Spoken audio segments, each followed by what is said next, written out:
sino por la esencia del mensaje que comunica, que es el mensaje central al final de toda la Biblia y particularmente el mensaje fundamental de Dios en Cristo Jesús.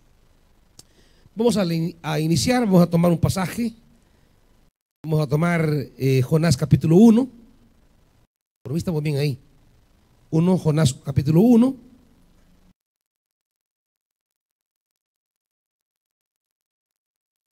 Mira que bien suena solo él, quizás. Sí. Jonás capítulo 1, vamos a tomarlo, hermanitos.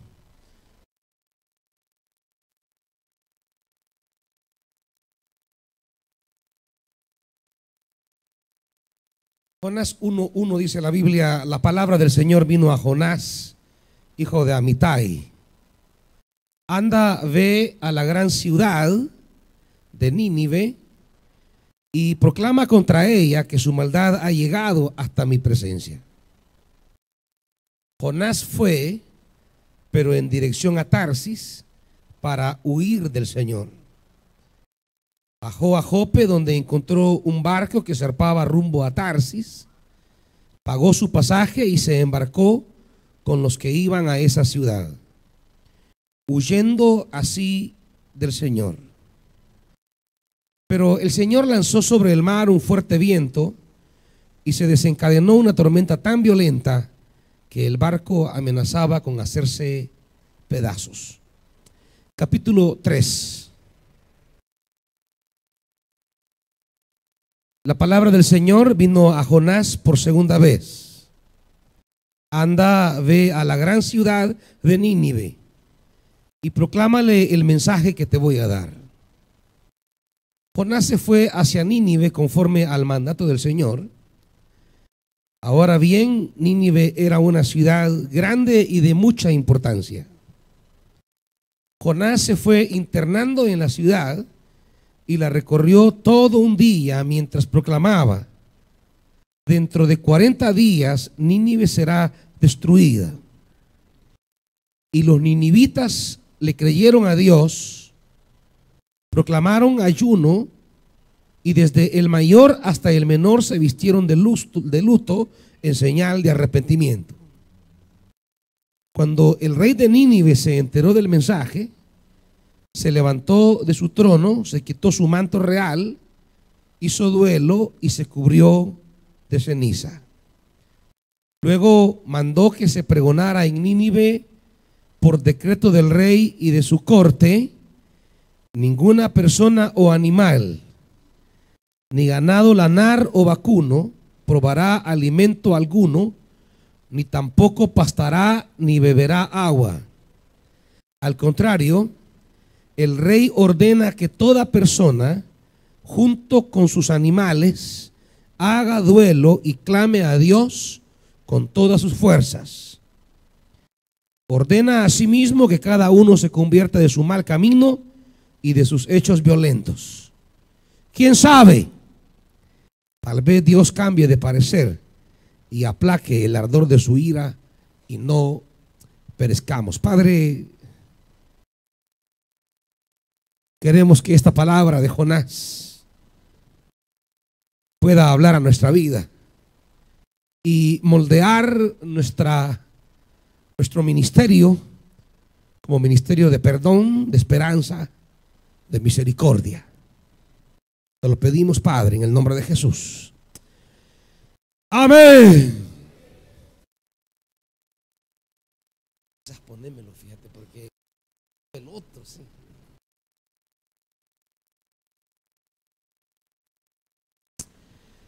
Bien, estamos ante un libro bastante extraño, porque la tradición terminó ubicando a Jonás entre los profetas, y realmente pareciéramos decir que Jonás no se ubica en el campo de los profetas realmente. No tiene, diríamos, ese carácter literario de los profetas. Ahí está bien, Brian. No tiene la estructura de los profetas. la tradición terminó colocando a Jonás detrás de Abdías por una sencilla razón. Porque en el libro de Abdías, en el versículo 1, dice: hemos oído una noticia de parte del Señor y un mensajero ha sido enviado a las naciones. La tradición judía identificó a este mensajero del versículo 1 con Jonás. Porque dice: hemos oído una noticia de parte del Señor y un mensajero ha sido enviado a las naciones. Ustedes sabrán que ninguno de los profetas fue enviado a las naciones, a excepción de Jonás. Todos los profetas que tenemos en la Biblia fueron enviados a Samaria o a Jerusalén. Iban a los reyes de Israel o a los reyes de Judá. Pero no había una especie de un profeta yendo a las naciones. Usted puede leer Isaías, Jeremías, Ezequiel, Daniel, son diríamos profetas que hablan en sus contextos, pero ninguno tiene que salir, que emigrar a una nación para ir a dar un mensaje. Y lo mismo al hablar de Oseas, Joel, Amós, Abdías, Miqueas, Nahum, Habacuc, Sofonías, Ageo, Zacarías y Malaquías, son profetas enviados por Dios al pueblo de Israel, a darles un mensaje a los israelitas, a los judíos, para hablarles acerca de los designios de Dios. Y dentro de esos mensajeros que van a las naciones, o dentro de esa palabra de Abdías, de un mensajero que ha sido enviado a las naciones, ningún profeta encajaba en eso. Así que la tradición terminó encontrando en Jonás el cumplimiento del versículo 1 de Abdías, que ese era el mensajero enviado a las naciones. Por tanto, decidieron tomar a Jonás como uno de esos profetas y colocarlo inmediatamente después de Abdías como una especie de que ahí se cumple el oráculo o la profecía de Abdías en el versículo 1. ¿Me van siguiendo en esto, hermanitos? Porque realmente diríamos literaria y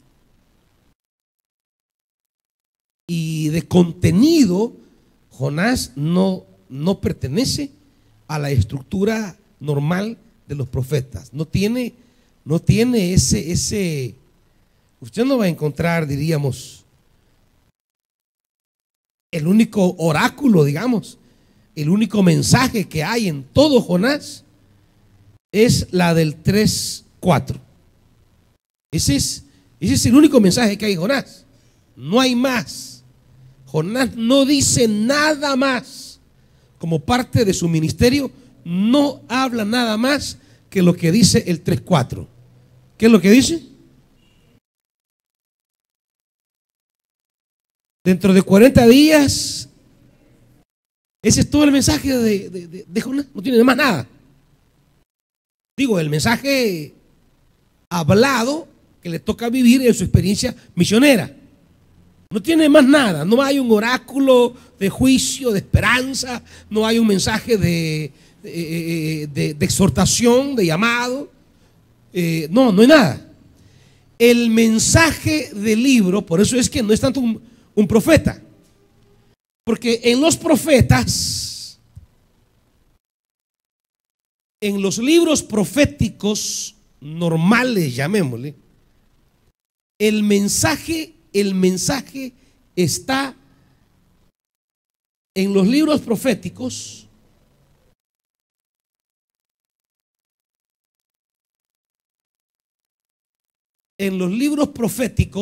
el mensaje está en la boca del profeta.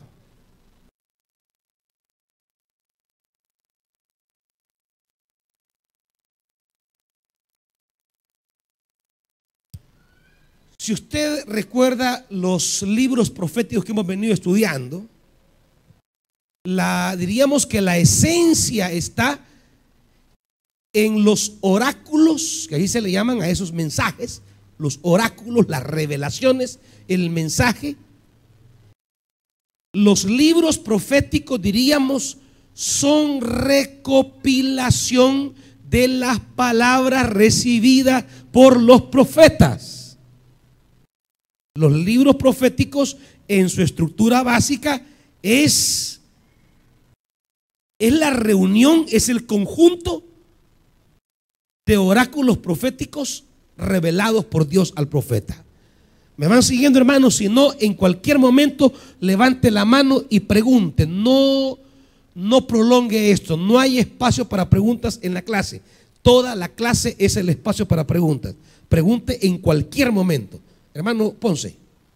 Pastor, cuando la profecía de Abdías es dirigida exactamente, ¿es a Edom o...? Digamos que el libro de Abdías es una estructuración básica en la cual el versículo 1 arranca con el enunciado: un mensajero ha sido enviado a las naciones. Pero los primeros versículos o el primer bloque es remitido específicamente a Edom, del 1 al 14, pero del 15 al final tiene que ver con las naciones.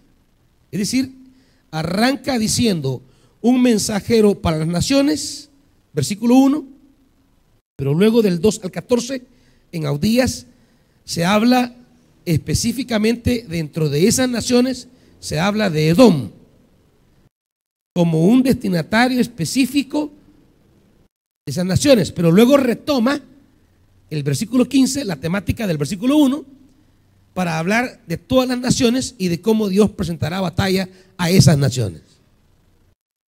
No sé si me doy a entender o cuál va por ahí el micrófono, hijo. ¿Pues se lo llaman, pues? O sea, en el núcleo de Abdías hay un mensaje contra Edom, pero no es Edom el único destinatario del mensaje de Abdías. Pero en el caso específico de Edom, ya no entra en el pueblo de Israel ni de Judá. No. Entonces ya también es un mensaje a las naciones, pero no se toma a Abdías como el mensajero de la profecía. No. No se toma a Abdías como ese personaje del versículo 1 que él plantea, ¿verdad? Es la tradición judía identifica a ese mensajero de las naciones. Digamos, Abdías tiene un mensaje contra las naciones, como lo tiene Isaías, como lo tiene Jeremías, aún Amós. Usted ve, por ejemplo, Isaías, a partir del capítulo 14, 15, comienzan los oráculos contra las naciones y van en orden. Lo mismo Jeremías y también Abdías, pero ninguno realiza una función misionológica, es decir, ninguno sale de la ciudad de Israel de manera física, se traslada a la ciudad destinataria a proclamar el evangelio, que diga el mensaje profético, sino que son oráculos dirigidos a las naciones, pero no hay esa movilización física de la que se habla en el versículo 2, un mensajero enviado a las naciones. Es decir, hay un movimiento geográfico, y no lograban ubicar en la tradición quién dio ese movimiento geográfico, sino Jonás, a quien la encomienda es un trasladarse, no es simplemente un mensaje. Por eso es que voy diciendo esto. En los libros proféticos, el mensaje de los libros proféticos está en los oráculos recibidos en el profeta. El profeta ha recibido un mensaje y él ha anunciado o ha predicado ese mensaje. Y la recopilación de todos esos mensajes se conforma el libro que recoge las revelaciones, los mensajes o los oráculos recibidos por determinado profeta. A diferencia de Jonás, no. Jonás apenas tiene un solo mensaje breve, conciso, que ni siquiera se cumplió, ¿verdad? Es decir, Jonás es todo lo contrario a lo que podamos entender por un profeta. El profeta, Dios lo llama. Fíjese esto. El profeta es enviado. Jonás no quiere ir. El profeta es llamado a predicar. Jonás no quiere predicar. Y todo profeta se alegraría del fruto de la conversión de su predicación, y Jonás no se alegra, se enoja. Es decir, en el caso del libro de Jonás, el mensaje es el libro entero. El mensaje en el caso del libro de Jonás, la enseñanza del libro de Jonás no la vamos a encontrar analizando los oráculos. Cuando diga oráculos, hermanos, ya que es una palabra que se usa en el mundo literario para hablar de otras corrientes como los oráculos de Delfos o los que le han leído las obras griegas, oráculo es un término técnico para hablar de la revelación de la divinidad a un hombre. ¿Ya? Entonces, los oráculos, cuando usted quiere entender el mensaje de Isaías, ¿qué va a analizar? Pues las palabras de Isaías, ¿verdad? El mensaje que Dios le transportó. Los libros proféticos, digamos que son la recopilación de los mensajes recibidos por Dios en la boca del profeta y que éste se encargó de transmitir a la comunidad. De modo que el mensaje del libro no está en la trama del libro, sino que está en el oráculo recibido, en la revelación recibida. A diferencia de Jonás, no hay un mensaje en la boca de Jonás del cual podamos deducir la teología, algo de Dios. Es decir, no hay un oráculo de Jonás. El libro de Jonás no es la recopilación de oráculos recibidos como lo son todos los profetas. Por tanto, el mensaje del libro de Jonás no se encuentra en esa recopilación de oráculos. En todas las revelaciones recibidas por parte de Jonás, no está ahí su mensaje como lo es en todos los profetas. No sé si me van siguiendo, hermanos, en este punto. Y no sé, hermanos, puedo si les quedó claro en la pregunta anterior el asunto. El mensaje de Jonás, entendiendo a Jonás no como profeta, sino que como libro, ¿verdad? Entendamos que el libro de Jonás se le llama Jonás al protagonista de esta historia y se le llama Jonás al libro. Logramos comprender esa diferencia, hermanitos, ¿verdad? Una cosa es Jonás como el personaje protagonista de la historia y Jonás como el nombre que lleva el libro. Entonces, la enseñanza del libro de Jonás no lo encontramos en el Jonás personaje, en los oráculos de Jonás personaje, no, los encontramos justamente en la trama del libro.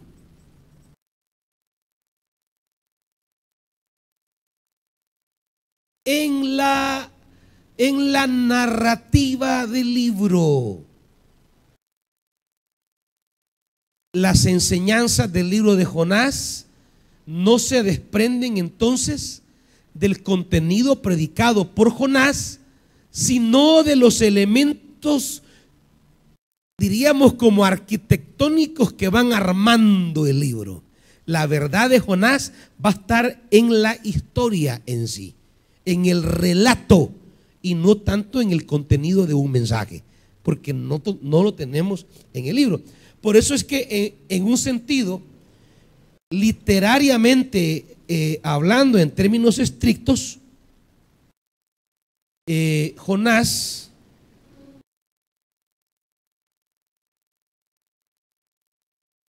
no es un libro profético en el sentido estricto del término. La única razón por la que está entre los libros proféticos es porque la tradición terminó identificándolo con el mensajero que decía Abdías 1. Por eso, nada más. Pero la estructura literaria del libro de Jonás no da pie para considerar al libro de Jonás como un libro profético. No pertenece a esa estructura. Tampoco es una narración histórica. O sea, no estamos frente a una especie de reportaje histórico de CNN sobre un personaje, ¿verdad? No es un periodista que está narrando una historia. Estamos frente a un relato didáctico. Jonás es una narración didáctica.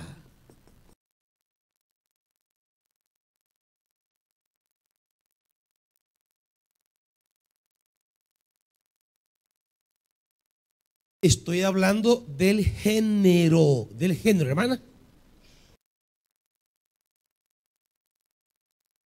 Sí, no hay, en el libro no hay una identificación tan exacta. Es Segunda Reyes capítulo 24 el que hace una mención de Jonás, pero solamente identificando como hijo de Amitai, igual que el versículo 1, y más o menos se puede poner como contemporáneo de Abdías y Amós en Segunda Reyes 24 o 14. Quiero, si no mal recuerdo, Segunda Reyes, creo que es 14 y no 24. Segunda Reyes 14, sí, 14:25. Hay una referencia a este Jonás, dice Segunda Reyes 14:25, él fue quien restableció las fronteras de Israel desde el Lebo Hamat hasta el mar del Arabá, según la palabra que el Señor, Dios de Israel, había dado a conocer por medio de su siervo Jonás, hijo de Amitai, el profeta de Hat-Hefer. Es posiblemente la misma referencia a Jonás, hijo de Amitai, del capítulo 1, versículo 1. Diríamos que Jonás personaje, por eso repito otra vez aquí esta diferencia, manténganmela. Jonás, personaje del libro, y Jonás, libro, son dos cosas que quiero separar.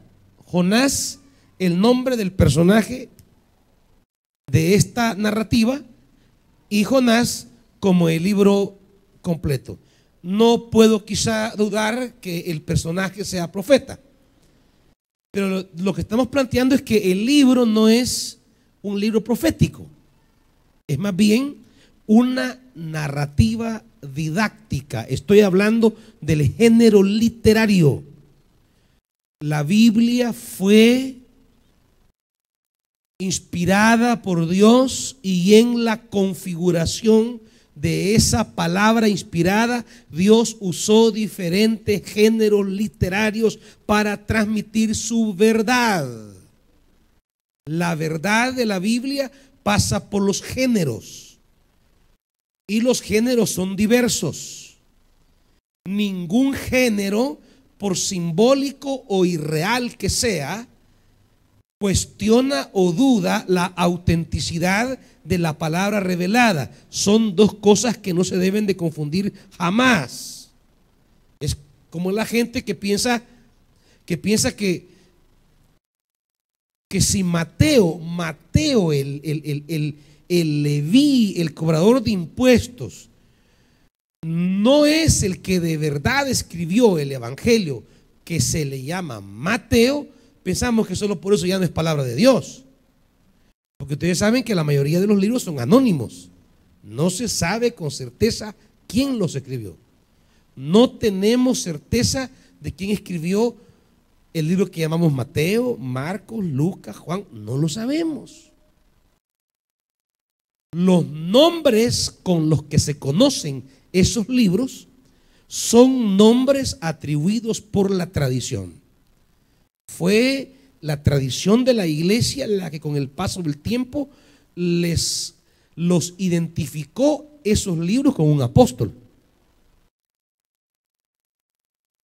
Pero ningún libro, ningún evangelio dice de sí mismo quién lo escribió, ninguno.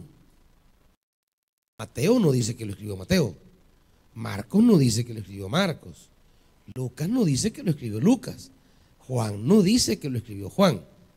Es decir, ningún libro, ningún evangelio dice en su contenido quién lo escribió, ninguno.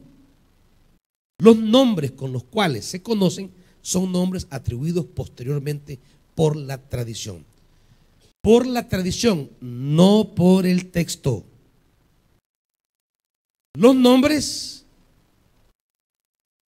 se le atribuyeron y así los hemos conocido hasta hoy. Por eso tenemos que hacer una distinción. Cuando digamos Juan, tenemos que saber Juan, el hijo de Zebedeo, hermano de Jacobo, y Juan, el nombre del documento que se conoce como cuarto evangelio, ¿verdad? Que se le atribuye a Juan,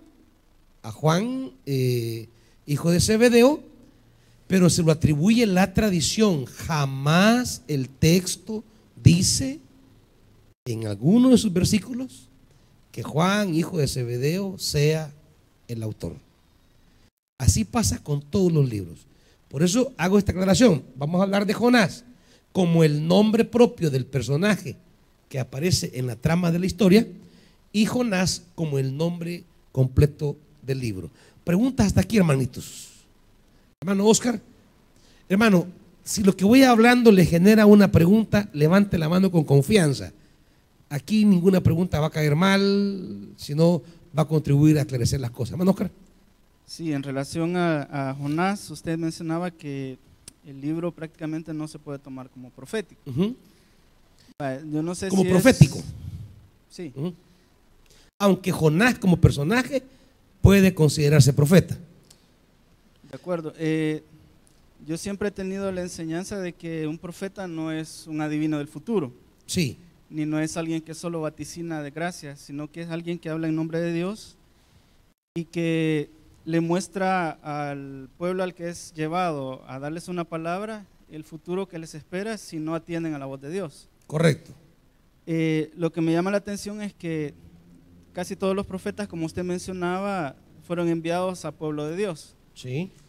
En cambio, Jonás fue enviado a un pueblo que no era un pueblo de hijos de Dios. Sí. Sin embargo, es el único pueblo que responde a ese mensaje que se le lleva. Sí. ¿Será un símbolo o que en realidad pasó o es una enseñanza simplemente que se nos quiere dar de que a veces el pueblo de Dios es más reacio a aceptar el mensaje porque ellos reciben un mensaje bien escueto, bien Vaya, ya vamos a hablar de eso más adelante, la reacción, pero otra vez quiero que mantengan la distinción entre el personaje de la historia llamada Jonás, el cual como persona puede considerarse profeta y llamarse a sí mismo profeta, y de hecho lo es en la estructura del libro, pero el libro como estructura literaria no encaja en las características literarias de los libros llamados profetas. ¿Ya? O sea, no es que no estamos ante un profeta, pero el personaje, pero llamado el libro como construcción literaria, no es literariamente hablando, no es un libro profético, Claro, que no sea el libro profético no quiere decir que no sea palabra de Dios. Esther no es un libro profético. Cantares no es un libro profético. Tienen su propio género literario. Y aunque no sea denominado libro profético, es palabra de Dios. Y en su género propio, que es el de los cantares románticos de la antigüedad, Él va a transmitirnos la palabra de Dios. La palabra de Dios nos viene por diferentes géneros. ¿Ya? Por eso tenemos géneros narrativos, géneros de la sabiduría como proverbios, géneros del cantar como el cantar de los cantares, géneros de los salmos, pero salmos es el nombre, género de la poética, adoración como los salmos. Es decir, los géneros son, género es la forma literaria empleada para transmitir una verdad divina. El género puede ser distinto, puede cambiar, ¿verdad? Atrás, José.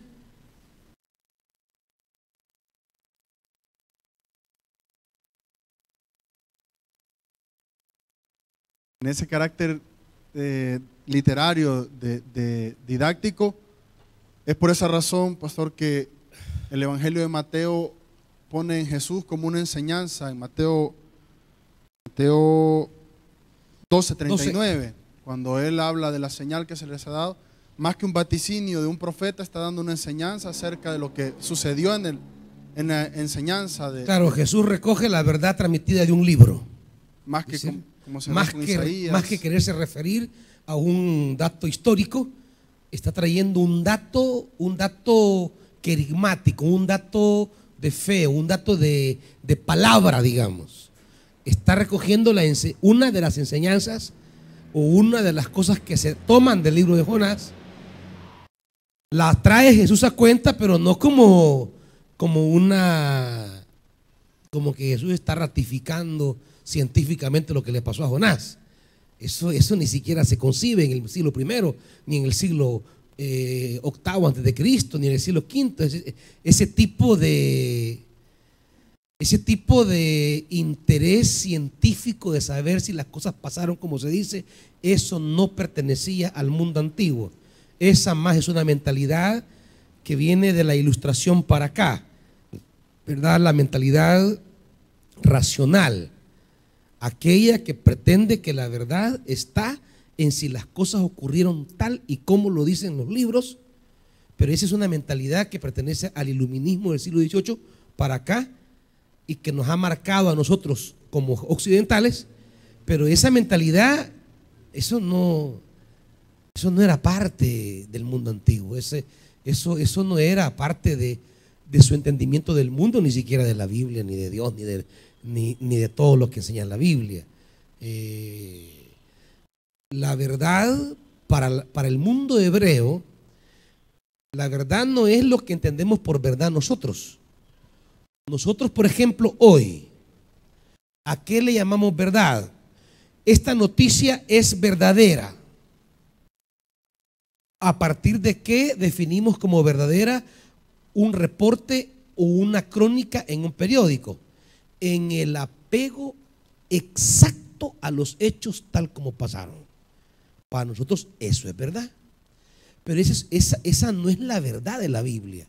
Esa es una verdad, llamémosle lógica, la que entendemos por verdad nosotros. Es decir, que no haya contradicción entre el hecho y la crónica. Ese para nosotros es la verdad. La armonía entre las cosas tal como pasaron y el relato que se construye a partir de eso. Eso es verdad para nosotros. En la Biblia eso no es verdad. O sea, esa no es la verdad. En la Biblia la verdad es una declaración digna de mi confianza por venir de la boca de Dios. Es decir, en la Biblia la verdad es una declaración profética en la que yo puedo apoyar mi existencia. Es una verdad de fe. Es una verdad, es una declaración de Dios. Diríamos una comprensión del mundo que yo entiendo viene de Dios y yo apuesto mi vida por eso. Esa es la verdad en la Biblia. Digamos que la verdad en la Biblia es algo operativo, es algo que no es cognoscitivo, es algo práctico. La verdad es una comprensión de mi entorno a la que yo llego a esa comprensión por una convicción divina, por una revelación divina. Yo llego a entender esto como de Dios y no estoy queriendo convencer a nadie de la realidad de esto, sino simplemente le estoy explicando que esto es lo que recibí y mi vida la voy a apostar los años que vienen a esto que recibí. Me crean o no me crean, esta es la verdad que recibí. Entonces, esa es la idea de verdad en la Biblia, en realidad. Entonces, en un libro tenemos que definir el género literario. Y el género nos permite entonces las pautas para su interpretación. Si voy a utilizar, por ejemplo, el género literario de una fábula, si yo quiero transmitir una verdad, piensen esto, quiero transmitir una verdad y voy a usar el género literario llamado fábula para transmitir esa verdad, de entrada no tengo que estarme preocupando si las cosas que se dicen o se hacen dentro del género llamado fábula sean ciertas o no sean ciertas. Que habló el lobo, que cantó el león, que se casó una gallina, que una vaca habló. Es decir, resultan irrelevantes esos aspectos porque el género mismo me permite libertad creativa para poner a realizar a los diferentes personajes de la fábula funciones, acciones quizás contrarias a su naturaleza, pero que esa función, aún contraria a su naturaleza, es parte del mensaje que quiero comunicar. Por tanto, en el análisis completo de la fábula debo discernir la verdad revelada o la verdad que quiero comprender o la verdad que quiero transmitir. Y de hecho tenemos en la Biblia todo tipo de fábulas, de parábolas, de símiles, de comparaciones. Un día se reunieron los árboles del bosque, dice la Biblia, y dijeron: nombremos un rey entre nosotros. Y dijo la zarza: yo. Y dijo el otro: yo. Es decir, sabemos que en el relato, para entender ese pasaje de la Biblia, ni siquiera tiene que ocurrírseme la pregunta si el roble habla. Es decir, ni siquiera viene a la pregunta si la zarza habla, porque entendemos que el género define las pautas con las que se va a interpretar y que debo fijarme en los detalles, los movimientos, los personajes, las acciones que realizan, porque en el conjunto de lo que hacen, no hacen, dicen o dejan de decir, ahí va entrelazado el mensaje que la fábula quiere transmitir o la narración quiere transmitir. Delante de Jonás tenemos un escrito preciosísimo. Jonás es el libro que podemos llamarle el Evangelio del Antiguo Testamento, porque ya Jonás recoge en su estructura literaria y en el mensaje mismo del libro, recoge en esencia y en principio lo que será el mensaje revelado de manera plena y total en la persona de Jesús. Ya en Jonás se nos va a revelar el Evangelio. Pregunto: ¿quiénes dieron acogida al mensaje de Jesús? ¿Y quiénes rechazaban el mensaje de Jesús? ¿Quiénes lo acogieron? ¿Quiénes, dicen los evangelios, que le daban cabida al mensaje de Jesús? Los pobres, los enfermos, Digan fuerte. Los pecadores, las prostitutas, recaudadores de impuestos,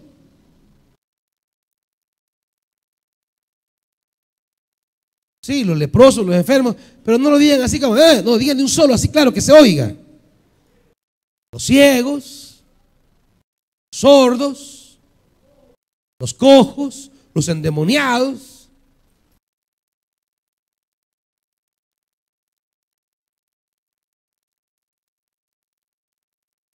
Los hipócritas. No, hombre, no le digas a los hermanos, cálmese, hermanita. Extranjeros. Ahora, ¿quiénes lo rechazaron? Fariseos, escribas, sacerdotes. El núcleo religioso de Israel. Y no es lo que Jonás ya plantea, pues. Y no es lo que ya está incipientemente puesto en el libro de Jonás. Y es aquí donde vamos a caminar ahora para entender el mensaje de Jonás. En esencia diríamos, el mensaje de Jonás es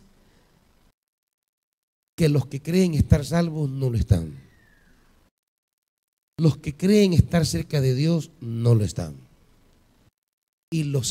Y aquellos a quienes pensamos que están ya en el infierno, quizás esos son el objeto de la misericordia de Dios. El mensaje de Jonás es tan sencillo que a veces los que pensamos que por nuestra tarea o función estamos a los pies del Señor, quizás no lo estamos. Y quizás aquellos que vemos como miserables pecadores, quizás ellos son los que obtienen la misericordia de Dios. O sea, esto es como el publicano y el fariseo. Esto es como el hijo pródigo. Es que miren, no hay libro más cerca al Nuevo Testamento que Jonás. Y no es la misma experiencia de la parábola del hijo pródigo, pues. Se va, regresa todo desgraciado. ¿Quién se opone a que llegue a la casa? ¿Quién se opone para que el hijo llegue a la casa? ¿Quién se enoja? ¿Quién se incomoda? ¿Quién se molesta? El hermano mayor.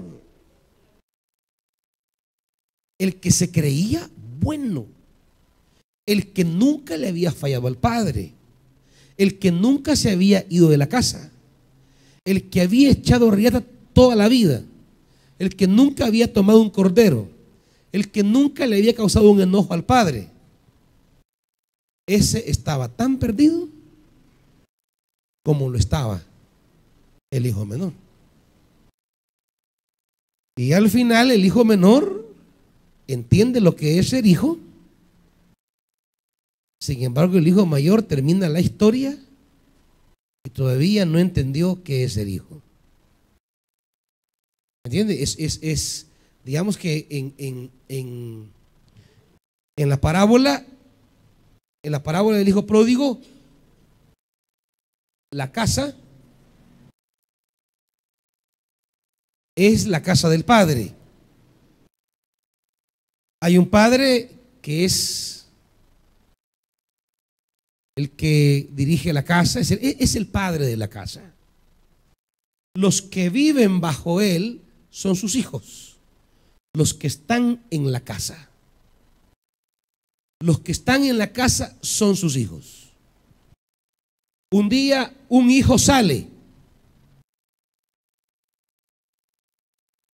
y se va a derrochar todo, va a desgastar todo, va a arruinar todo. Sale de la casa. El otro hijo se queda allí dentro de la casa. Quizá hasta contento que el hijo se haya ido. Hasta contento que su hermano se haya ido. Porque hay hermanos que son más felices cuando los demás se van que cuando los demás están. Porque a veces nuestra incapacidad de ser hermano nos hace creer que es mejor que se vayan los demás para quedarme solo en la casa. Eso es lo que persigue él como hermano. Y quizá a él le resultó feliz que se fuera el hijo. Pero en la perspectiva del padre, esta es otra. Y somos hijos hasta que entendemos la perspectiva del padre y la asumimos. Hasta entonces somos verdaderos hijos. Si no, todavía no somos hijos del padre. Porque ser padre, más que una cuestión biológica, es una mentalidad con la que vemos a los hijos. Hasta que los hijos adoptan la mentalidad del padre y comienzan a vivir en la casa, a administrar la casa, a trabajar en la casa, en la mentalidad del padre, hasta entonces son verdaderamente hijos. En este sentido, cuando sale el hijo, llamado pródigo por la tradición, no por el texto, cuando sale el hijo menor, que sí le llama así el texto, cuando se va el hijo menor, el hermano mayor de seguro estaba feliz. Qué bueno que se fue, desgraciado. Qué bueno que me estorbaba. Es que aquí solo yo quiero ser. Es que aquí solo hay lugar para mí. El hermano mayor demuestra su falta de fraternidad o su incapacidad de vivir la fraternidad en estar contento que se vaya el hermano, en lugar de decir, aquí hemos quedado incompletos. Entonces se va el hijo, pero un día ese hijo regresa. Y claro, es recibido por el padre. Pero cuando aquel se va, este se queda. Pero cuando aquel regresa, este sale, lo dice el texto. Y el hijo mayor, enojado, salió de la casa y estaba afuera. Y unos siervos del padre le fueron a decir, ¿qué te pasa? ¿Por qué no entra? Y él se pone a decir cosas, termina el relato, pero él se queda afuera.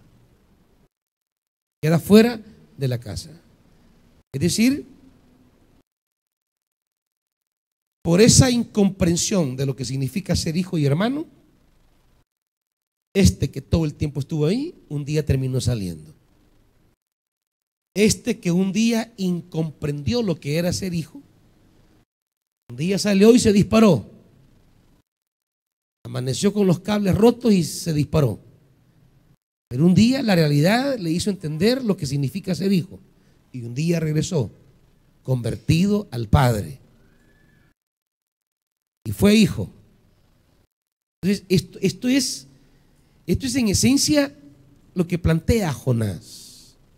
Jonás, un judío a quien Dios le encomienda la tarea de predicarles a los ninivitas. Pero él se incomoda de esa tarea. Él se molesta por esa misión. Le indigna. ¿Cómo a Dios se le ocurre procurar la conversión de sus enemigos? ¿Cómo a Dios se le ocurre darle una oportunidad a los que lo han ofendido, blasfemado? Es el mensaje. Mire lo que dice.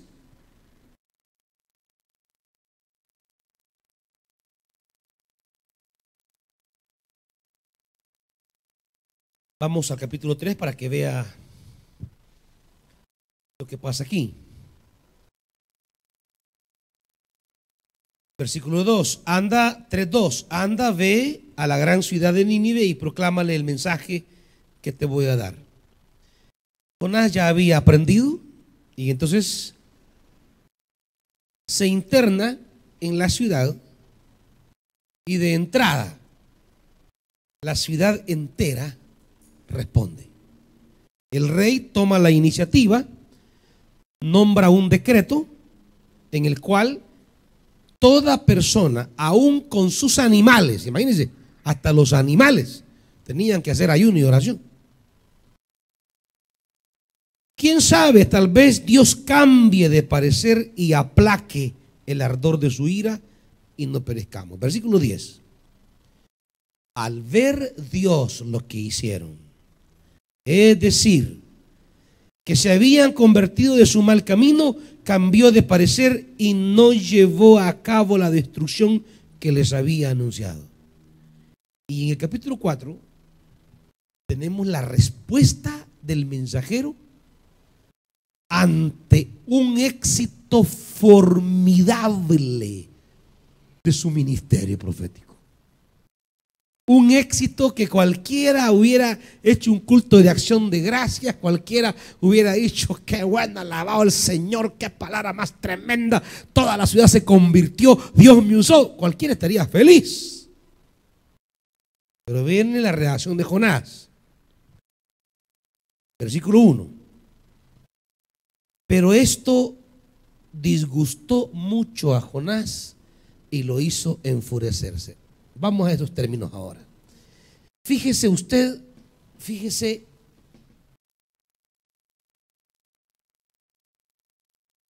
los contrastes, porque en este libro, el mensaje, cuando usted analiza una narración y que en la estructura de una narración está el mensaje, usted tiene que poner atención a los detalles, porque será en esos detalles donde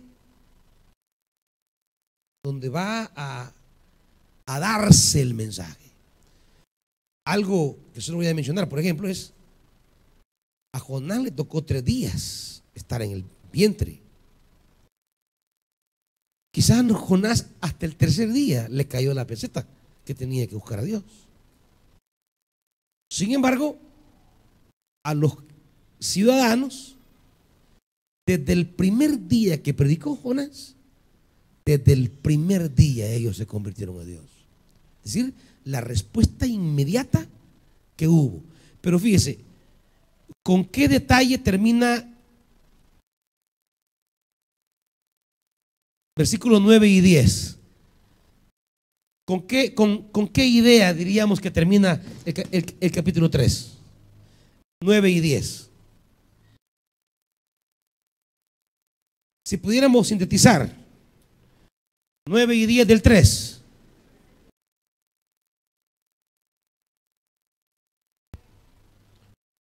Dios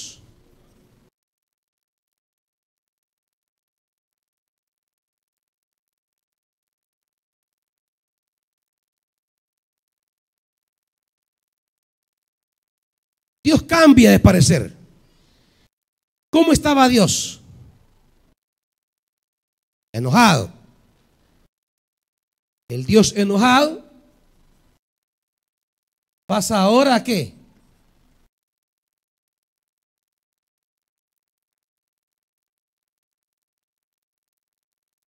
Pasa a un Dios aplacado. La ira es aplacada. El Dios que estaba lleno de ira, ante la respuesta de los ninivitas, es un Dios que se dio por satisfecho, como que le echaron agua a la hoguera. La respuesta a la palabra de Dios es siempre lo que causa reacciones en Dios. Oiga bien esto. La respuesta a la palabra, eso es lo que hace a Dios tomar posturas frente a nosotros. Hermano Jorge.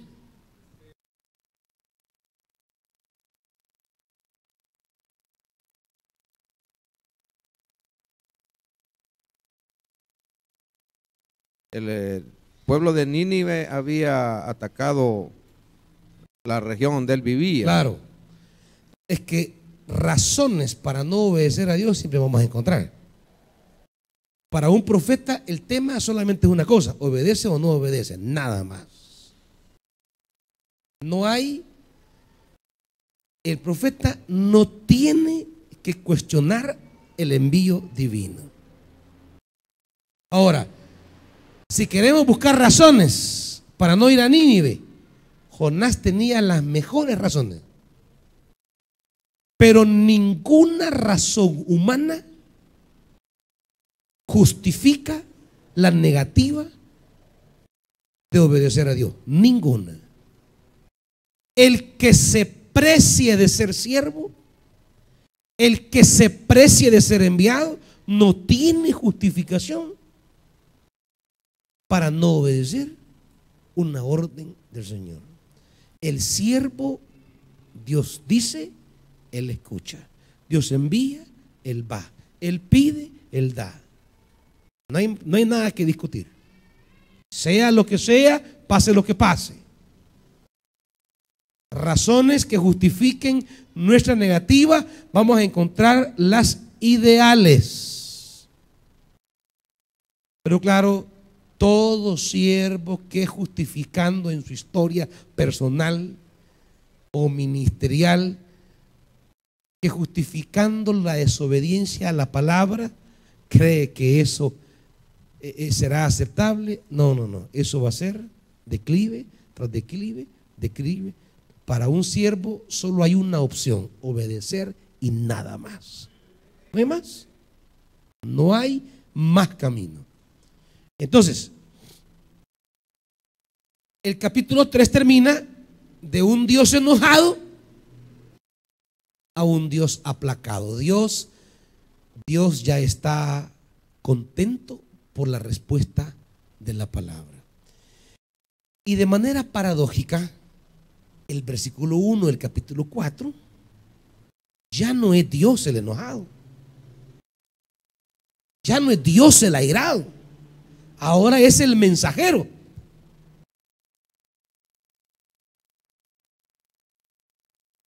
Porque en el 3, al principio del 3, Jonás va tranquilo, ya aprendió la lección, ya entendió que tiene que obedecer u obedecer, no hay otra alternativa. Y ya quizás ya le bajó la furia, la crisis, la ira. Pues Dios, ¿por qué le da oportunidad a esos desgraciados si no merecen nada? Pero dice, bueno, ya aprendí porque tengo que ir y voy a ir. Y va calmado, pero termina bravo, porque él va predicando esperando que lo rechacen. Va predicando esperando que lo critiquen. Va predicando esperando que lo rechacen y que Dios se levante en su ira y diga, porque Jonás cree que Dios representa sus intereses. Jonás ya no se ve como siervo de Dios, sino que ve a Dios como siervo de su manera de pensar. Ya ve a Dios como siervo de su cólera interna. Jonás tiene una cólera personal contra los ninivitas y cree que Dios debe acompañar su cólera y cree que Dios debe respaldarla, que es lo que nos pasa mucho aquí. Tenemos chirrias contra la gente y creemos que Dios tiene que agarrar también, o sea, que Dios tiene que sudar mis calenturas. Creemos que Dios suda calenturas ajenas como lo hacemos nosotros. Creemos que la crisis que tengo con este hermano, ya Dios va a poner de mi parte y ya lo va a hacer desaparecer ese maldito. Y de repente nos molestamos que Dios, en lugar de una patada, de repente lo levanta. Decimos, ¿y qué está haciendo este Dios, pues? Que no está viendo, que no oye, que no mira. Porque creemos que Dios es una prolongación de mis sentimientos. Creemos que Dios es continuidad de mis pensamientos. Creemos que Dios es una prolongación de lo que yo quiero o lo que a mí me gusta. Dios es Dios y no es apéndice de nadie. De nadie. Dios es Dios. Él hace lo que quiere. Y nos puede enviar a brindarle una oportunidad. Es como que yo le diga, es como que Dios mande a alguien a decirle: quiero usarte para darle una oportunidad de esperanza al que te ofendió. O sea, uno puede decir: Señor, primero, que para qué se la vas a dar si es un hijo del infierno. Dos, sos Dios y si querés dársela, pero no me mandes a mí, hombre. Manda a otro, manda a fulano, que no ves que a mí me estás tocando la llaga. A mí me estás poniendo. Sí, pero la pregunta es, bueno, ¿y qué eres entonces? O sea que ya no soy mi siervo. O sea que vos me vas a decir a mí lo que tengo que hacer. O sea que ahora vos sos el Señor y yo soy tu amo. Es un conflicto serio que está aquí en el fondo. El Jonás que había empezado aplacado, hoy Jonás está enojado. Y dice la Biblia: así que oró. Miren, bien espiritual, hermanito. Versículo 2. Así que oró al Señor de esta manera: oh Señor. Tremenda la oración, bien ritualista, bien formal. Oh Señor. Que usted lo oye orar y dice: que hermano más consagrado. Oh Señor, ¿no era esto lo que yo te decía cuando todavía estaba en mi tierra? Por eso me anticipé a huir a Tarsis, pues bien sabía que tú eres un Dios bondadoso y misericordioso, lento para la ira y lleno de amor, que cambias de parecer y no destruyes. Miren qué teología más preciosa, pero que no le ha entrado a él al corazón. Solo la tiene aquí, mire. Solo le ha entrado nada más en el intelecto, pero no le ha marcado el corazón, no le ha marcado la vida. Él sabe, pero ese saber no le ha transformado en nada. Él sabe, pero eso no lo ha impregnado. Y este quizás, hermanitos, es para los predicadores su talón de Aquiles. Que tanto la verdad que conoce impregna su corazón. Que tanto la verdad que predica transforma sus caminos. Que tanto el mensajero es traspasado por su mensaje. Que tanto el mensajero es mensajero no solo como portador, sino como un encarnador de ese mensaje. El problema es que mensajeros que solo comunican con el cerebro terminan paulatinamente apartándose del Dios que los ha llamado. Solo el mensajero, solo quedará al final el mensajero que permite que el mensaje lo toque y lo transforme. Ese es el que va a quedar al final. Los demás mensajeros van a pasar lo que viene aquí. ¿Qué le pide a Dios? Versículo 3. Así que ahora, Señor, te suplico que me quites la vida. Prefiero morir que seguir viviendo. ¿Esto va a pasar? ¿Qué prefiere un mensajero solo de cabeza? morirse. ¿Para dónde va un mensajero que no se deja tocar por el mensaje? Fíjese qué cosa más lastimosa, está revirtiendo lo que Dios ya había hecho. Porque estaba en el fondo del mar, en el vientre del pez. Y Dios de ahí lo sacó para darle vida y convertirlo en su mensajero otra vez. Y de manera contraria, Él está pidiendo que Dios deshaga la obra que hizo. Mire, este libro tiene una serie de contrastes bien preciosos.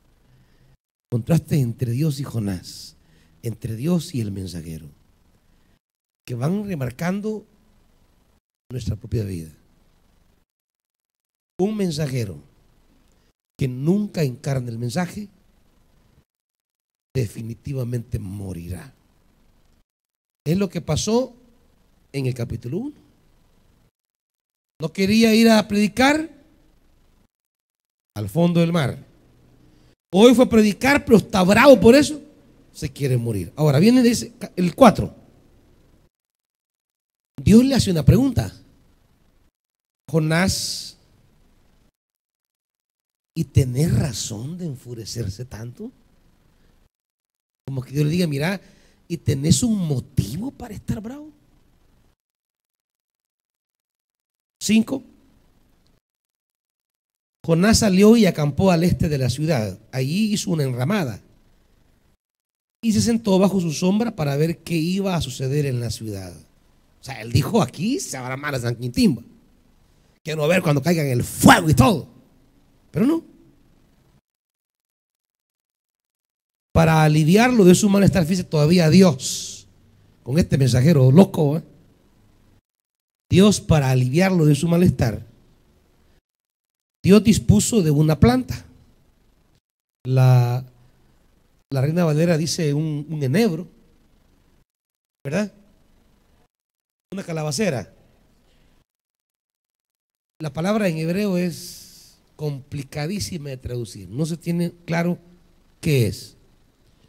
Dispuso una planta, la cual creció hasta cubrirle a Jonás la cabeza con su sombra. Esa planta en el desierto es un regalo, hermano.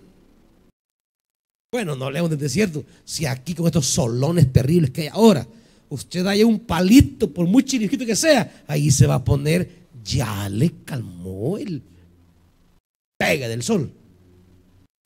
Entonces, eso hizo Dios para cubrirle con la cabeza.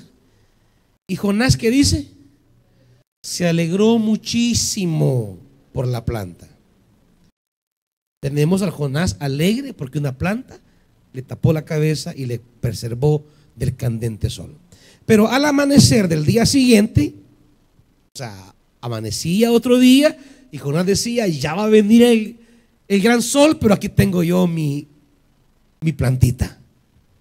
Pero al amanecer, el mismo Dios que dispuso la calabacera o la planta que cubriera a Jonás, ahora dispone que un gusano la hiera y la planta se marchite. Al salir el sol, Dios dispuso un viento oriental abrasador. Además, el sol hería a Jonás en la cabeza, de modo que éste desfallecía. Con deseos de morir, se exclamó, prefiero morir que seguir viviendo. Pero Dios le dijo a Jonás, otra vez, ¿tienes razón de enfurecerte tanto por la planta? Claro que la tengo, respondió. Me muero de rabia. O sea, este ya estaba loco ya. Es que miren, hermanos, ir contra la palabra de Dios lo va a llevar a cometer las necedades más terribles. Ahora,